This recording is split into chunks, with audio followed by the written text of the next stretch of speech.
política, vem do grego polis, cidade, a qual se acrescenta um sufixo ica, que significa da cidade, administração da cidade, do Estado e da nação. Eu faço política com desejos de transformar, de acelerar a transformação da minha cidade, do meu Estado e do meu país, no sentido da justiça social, da oportunidade de todas as pessoas, do crescimento civilizatório da nossa sociedade inteira e da importância das pessoas acima da importância dos negócios, do capital e do dinheiro.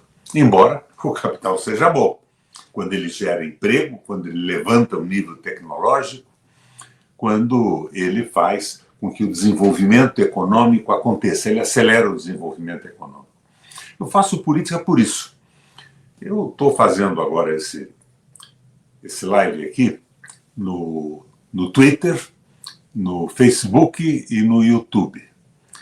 Para quem não me conhece, sou o Roberto Requião, fui governador do Paraná por 3 vezes. Como governador, na minha primeira posse, eu declarei que os princípios da minha administração seriam os princípios da Carta de Puebla. Claro, eu quero desenvolvimento econômico, aumento tecnológico, mas, acima de tudo, o respeito e a valorização das pessoas. Eu fui senador por 2 vezes. A minha posição no Senado sempre foi uma posição progressista, avançada, nacionalista. Amor pelo Brasil, mas amor na prática, não apenas no discurso. E, posteriormente, eu fui representante brasileiro do Parlasul, em Montevidéu, do Parlatino, no Panamá, e fui co-presidente do Parlamento Europeu Latino-Americano, na Bélgica, em Genebra. Então, eu tenho alguma experiência política. Os meus governos... Fui prefeito de Curitiba também, lá atrás. Fui prefeito da cidade.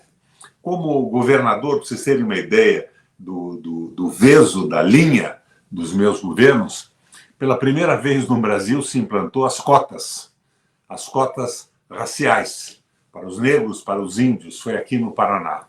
Nós tivemos naquela crise de 2017, 2019, que os Estados Unidos quase quebrou, nós tivemos aqui a tarifa de energia elétrica mais barata do Brasil e eu mantive a Copel, a nossa companhia de energia elétrica pública, tarifa zero para as pessoas mais necessitadas no inverno, com lucros fantásticos, tanto que construí mais 3 usinas hidrelétricas. Minha gente, a política da microempresa para viabilizar a viabilidade das pequenas empresas e dos empregos, elas são responsáveis, as micros, por 75%, 80% dos empregos da população. Isso no Paraná, no Brasil e cá entre nós no mundo, né?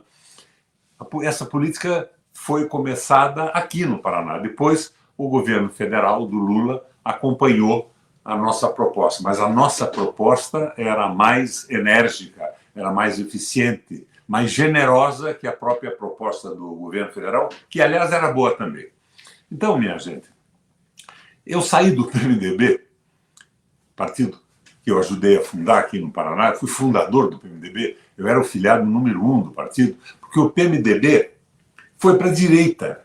Ele foi naquela história do Temer, de ponte para o futuro, feita pelo Marcos Lisboa, um economista de São Paulo, do INSPER, do Instituto INSPER, que desprezava as pessoas, era uma visão do liberalismo econômico sem nenhuma sensibilidade social.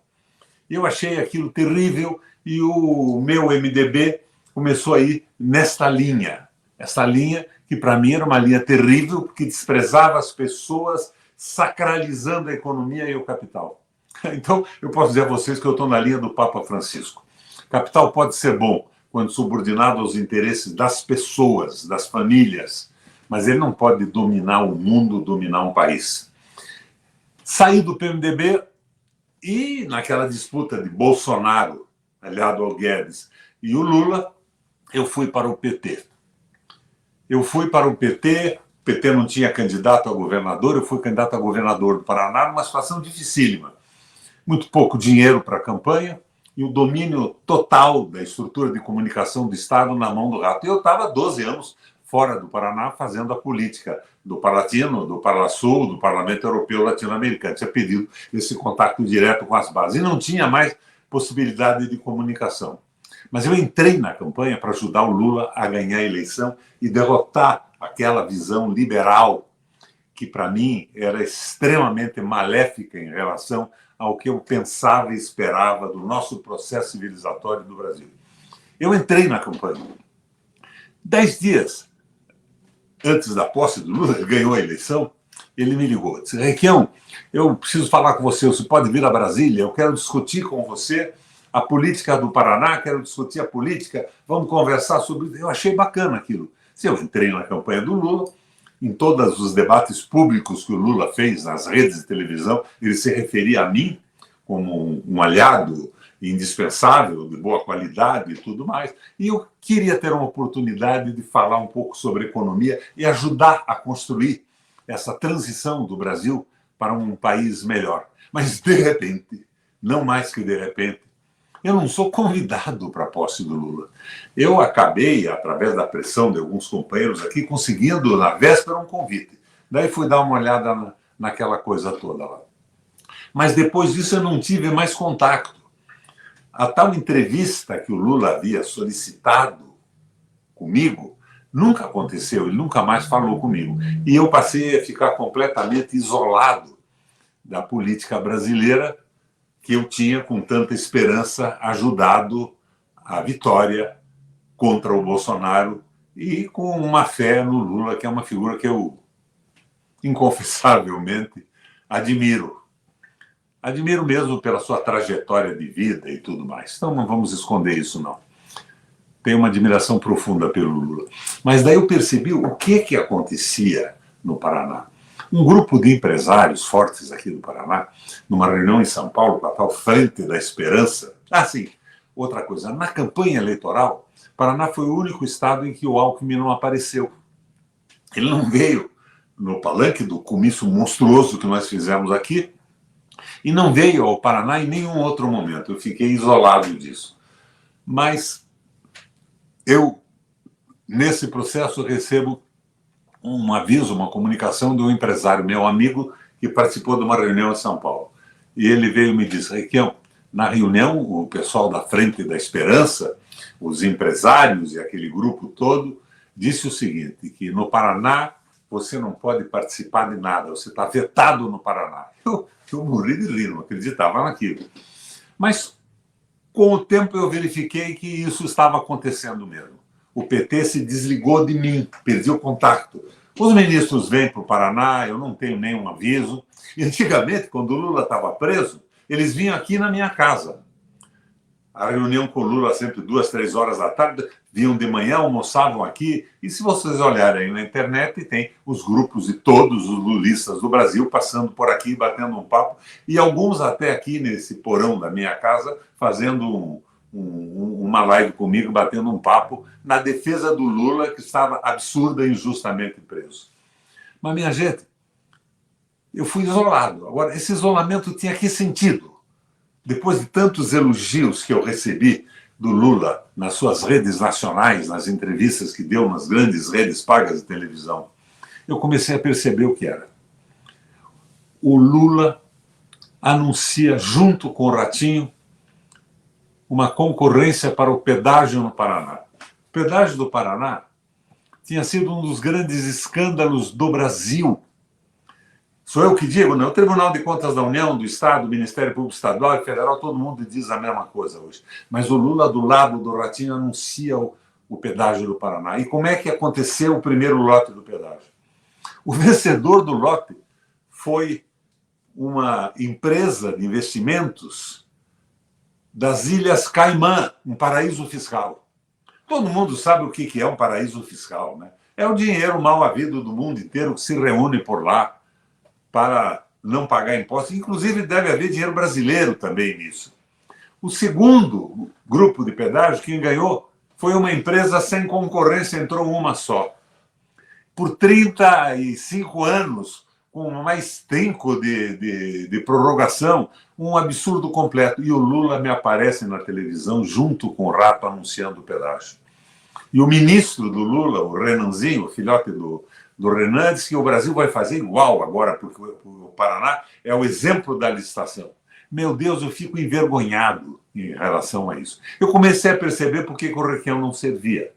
Nem para dialogar, nem para conversar, porque eu não aceito patifaria, minha gente. Eu entrei na política para mudar o conceito da política no Brasil. Os meus governos foram absolutamente transparentes e limpos, e populares, ajudando a população, o crescimento e o desenvolvimento. Daí veio a venda da Copel. O governo federal ajudou a venda da Copel. O Haddad e o Alexandre Silveira anteciparam a outorga de mais 2 usinas. Ficaram 3 usinas em outorga, praticamente forçando aquilo tudo. O BNDES declara, segundo me disse o advogado do PT, quem esteve lá se contrapondo à venda, que o BNDES não tinha importância nenhuma, porque eles não iam perder nenhum tostão, eles ficariam com as ações. E venderam a Companhia Paranaense de Energia Elétrica. Aquela companhia que me possibilitou baixar a tarifa de energia para as indústrias, evitando desemprego naquela crise mundial.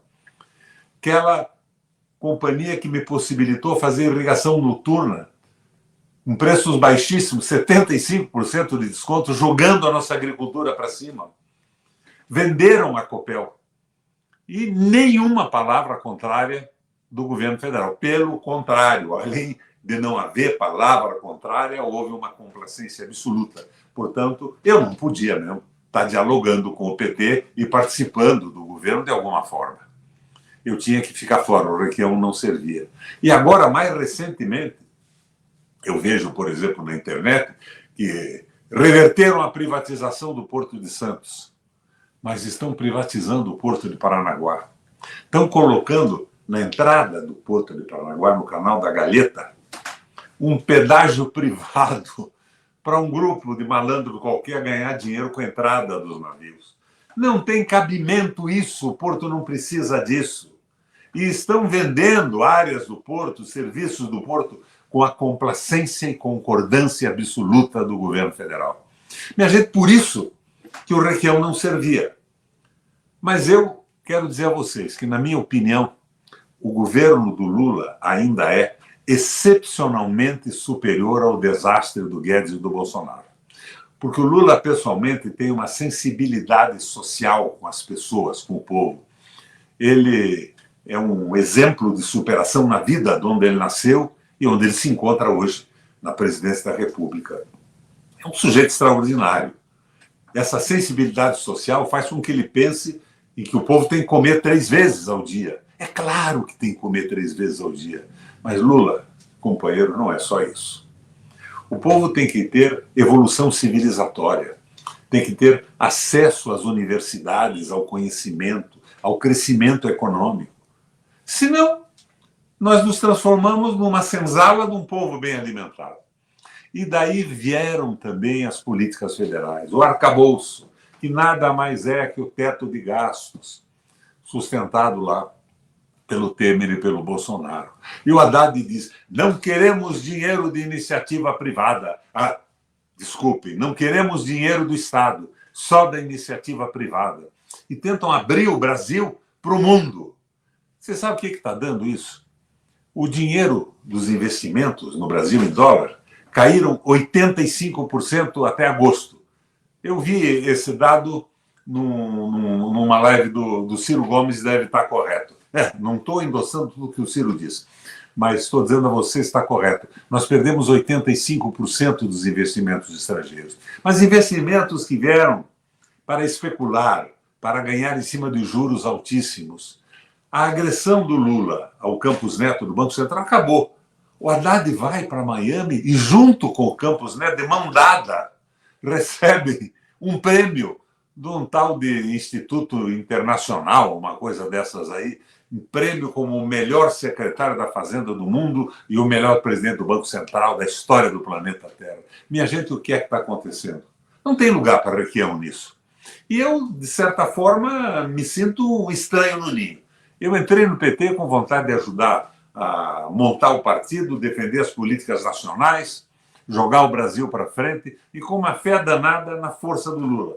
Mas eu vejo que hoje a economia brasileira está na linha daquela ponte para o futuro, escrita pelo Marcos Lisboa.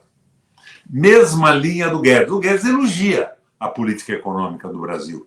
E eu não estou falando em corrupção. Conheço o Haddad, a história dele, é um cara correto, porreta, mas é tudo isso um erro.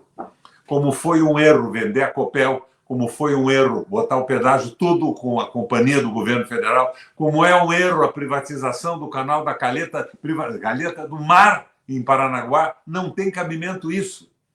E os nossos erros nós temos que transformar em experiência para que não sejam repetidos. Mas nós estamos repetindo erros lá de trás. E eu fico aqui numa esperança danada de que as coisas mudem. Eu vi o Lula anunciar, e a Gleisi botou no Twitter com pompa e circunstância, que ele não vai aceitar mais a falta de investimento público no Brasil, que é o que o Haddad propunha, né? Vamos abrir investimentos só para o capital estrangeiro e para o capital. Nada de investimento público. Isso é uma tolice. Investimento de um país tem que ser feito internamente. O país cresce com o lucro do seu trabalho, o envolvimento da sua população com os empregos e tudo mais. Dobrou o investimento do Estado no agronegócio. Olha, eu não vou ser contra o agronegócio. Eu fui governador de um estado agroindustrial e ajudei muito esse pessoal. Mas, paralelamente a isso, eu ajudei pesadamente a agricultura familiar que produz comida, que vai para a nossa mesa. Eu fiz um governo com a alma e com a vontade. Então, o Requião tinha que ser excluído.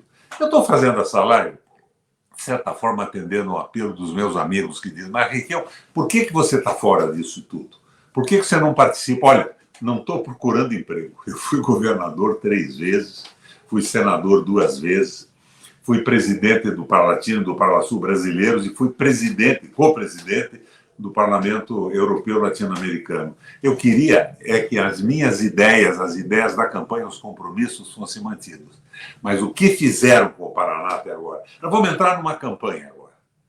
Então, vamos ver. Teremos candidatos aí contra o... Provavelmente o Moro vai ser afastado, cassado, afastado do Senado, vai ter uma eleição.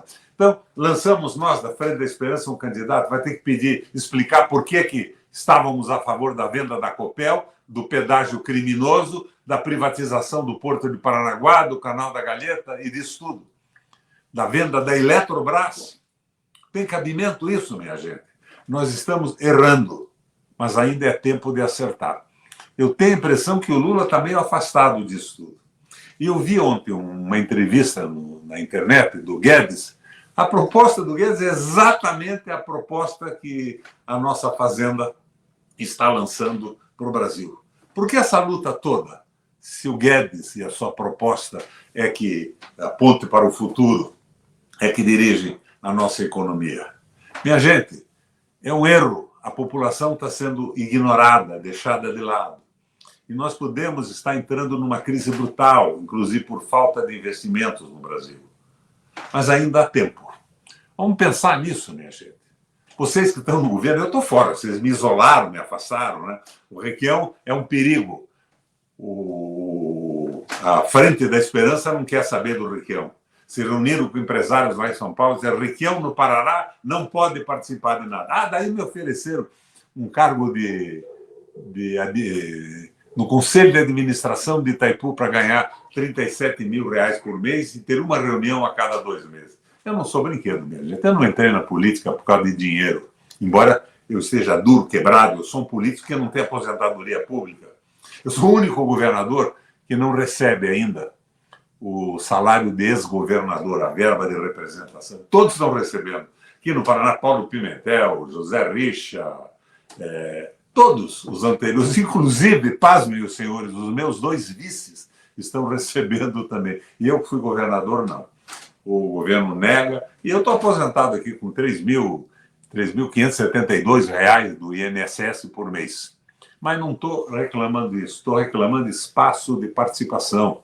Agora, não me comunicam reuniões, o PT é uma coisa completamente fora da minha alçada, os ministros vêm, não tenho nem notícia, nem nada, mas eu tenho a internet, que embora eu ache que eu estou sendo bloqueado também, porque o meu Twitter não mandou mais, fica caindo no Brasil e aumenta para fora do Brasil, aumenta na Venezuela, nos Estados Unidos, na China, na Inglaterra, e aqui não. É um troço simplesmente estranho. Mas o recurso que eu tenho é esse, e é com esse recurso que eu me valho para conversar com vocês. Minha gente, os erros devem ser chamados de experiências e não podem ser repetidos. Não podemos entrar numa crise econômica brutal até o fim do ano, até março. E deixa dessa conversa mole que o Congresso impede tudo. Está faltando uma proposta. A proposta do governo é a seguinte: vamos entregar tudo para o capital estrangeiro. Vamos desestatizar a Copel, o Porto de Paranaguá, o pedágio na mão de paraíso fiscal. E o governo nosso concordando com isso. Por isso me excluíram. No entanto, não me calaram. E não me calarão. Um abração do Requião, minha gente.